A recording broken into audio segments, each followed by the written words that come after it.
But ஃபியூச்சர்ல இப்ப தமிழ் சினிமால அது ஒரு சாபக்கேடு அப்படின்னு சொல்லலாம். நாம ஒரு கேரக்டர் யாராவது பண்ணிட்டாங்கன்னா பாட்டி கேரக்டர் எடுத்துட்டு என்கிட்ட வந்தீங்கன்னா அதுக்கு ஜஸ்டிஃபிகேஷன் உங்ககிட்ட கரெக்டா இல்லைண்ணா முதல்ல வராதீங்க.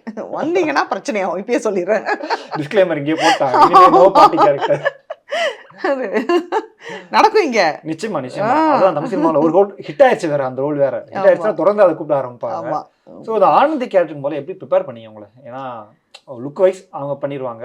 கேரக்டரை நீங்க வெளிப்படுத்தணும்ல. அந்த ஒரு பயம் கலந்த ஒரு விஷயத்தை டெலிவரி பண்றது அப்படிங்கிறது. முதல்ல ஏஜ் பிராக்கெட்டை மைண்ட்ல வச்சுக்கிட்டேன்.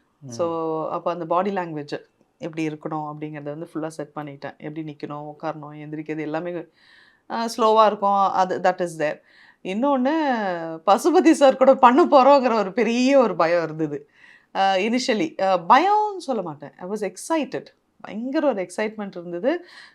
பண்ணிடணும் ஏ லிசி உனக்கு கிடச்சிச்சிடி ஒரு ஆப்பர்ச்சுனிட்டி, ப்ரூவ் பண்ணிவிடு விட்றாது அப்படிங்கிற மாதிரி அந்த ஒரு இது இருந்தது.